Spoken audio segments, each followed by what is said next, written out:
अस्सलाम वालेकुम दोस्तों, मैं मुख्तार हिन वीडियो में आऊँ तव्हांखे सिखाइण वारो आहियां इंग्लिश जा अहिड़ा सेंटेंसेस यानी अहिड़ा जुमला जेके तव्हां रमज़ानुल मुबारक में इंग्लिश ॻाल्हाइण जे लाइ इस्तेमालु करे सघो था। दोस्तों उम्मीद आहे जो अॼु जो लेसन तव्हांजे लाइ तमामु घणो हेल्पफुल रहंदो। त अचो शुरू कयूं था अॼु जो लेसन। दोस्तों असांजो सभ खां फर्स्ट सेंटेंस आहे रमज़ान जो चंड नज़र अची वियो आहे। हिन जी ट्रांसलेशन थींदी Ramadan moon has been sighted. Ramadan moon has been sighted. दोस्तों नज़र अचण खे इंग्लिश में चइबो आहे साइट। नेक्स्ट मूव कयूं था रमज़ानुल मुबारक हिकु बरकत वारो ऐं मुक़दस महीनो आहे। Ramadan is a blessed and sacred month. दोस्तों बरकत वारे खे इंग्लिश में चइबो आहे ब्लेस्ड ऐं मुक़दस खे चइबो आहे सेक्रेड। असां नेक्स्ट सेंटेंस आहे रमज़ान में शैताननि खे ज़ंजीरुनि में जकड़ियो वेंदो आहे। The devils are kept in chains in Ramadan.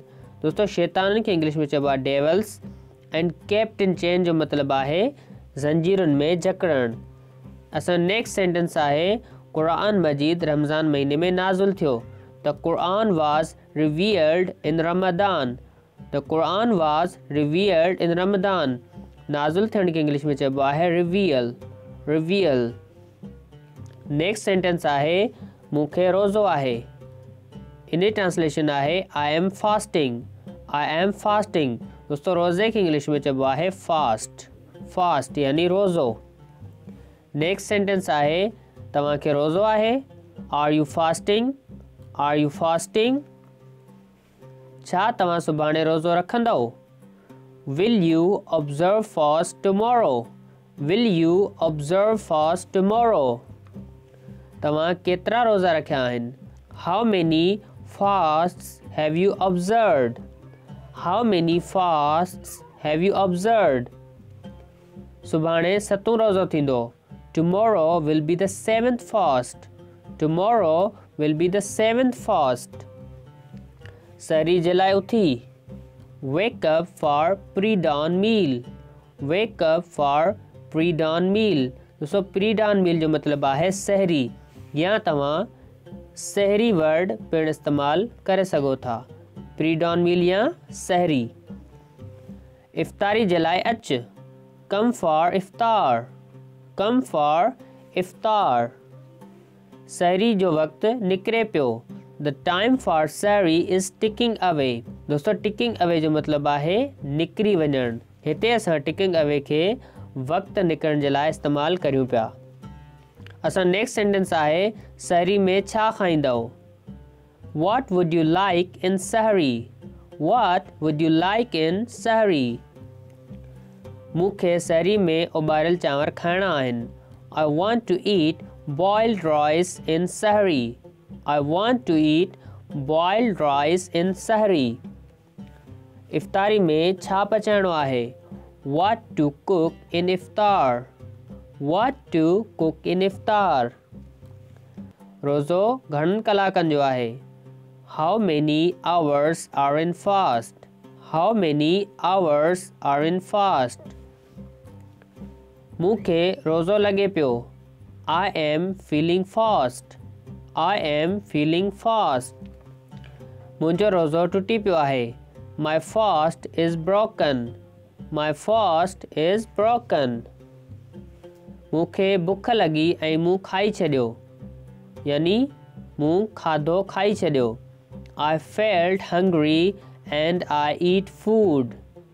दोस्तों बुख जो मतिलबु आहे हंग्री यानी बुखायल हुजणु या बुख लॻणु। मूंखे उञ लॻी ऐं मूं पाणी पी छॾियो। I felt thrust and I drink water. Thrust जो मतिलबु आहे उञ। भुल में खाइण सां रोज़ो नथो टुटे। Forgetful eating does not break fast. Forgetful eating does not break fast. Forgetful यानी भुल में। आऊं अॼु रोज़ो न रखंदुसि। I will not observe fast today. I will not observe fast today. रोज़ो रखणु सिहत लाइ फ़ाइदेमंद आहे। Fasting is useful for health. Fasting is useful for health. छा आऊं रोज़े में इंजेक्शन लॻाए सघां थो। Can I get injected when I am fasting? Can I get injected when I am fasting? रोज़े में वधीक न ॻाल्हायो. Don't talk excessively when fasting. Don't talk excessively when fasting. Excessively जो मतलब आहे वधीक. लीमो पाणी त खणजां. Pass me the lemonade. Pass me the lemonade. इफ्तारी में छुहारा खाइण न विसारियो या इफ्तारी में छुहारा ज़रूर खाओ. हिन ॿिन्ही सेंटेंस खे तव्हां हिन ई सेंटेंस सां बयानु करे सघो था. Don't forget to eat dry dates in iftar. Don't forget to eat dry dates in iftar. रोज़ो रखी वधीक सुम्हण न घुरिजे. One should not sleep excessively during fasting. Ramzan में आउं शॉपिंग करण न वेंदुसि. I won't go shopping in Ramadan. I won't go shopping in Ramadan. हू सहरी में तमामु घणो खाए थो. He eats a lot in Sahri. He eats a lot in Sahri. अचो त फजर नमाज़ लाइ हलूं. Let's go for फजर prayer or dawn prayer. दोस्तों फजर नमाज लाइ तव्हां फजर प्रेयर या डान प्रेयर ॿई वर्ड यूज़ करे सघो था. नेक्स्ट आहे आउं एतकाफ़ में वेठो आहियां.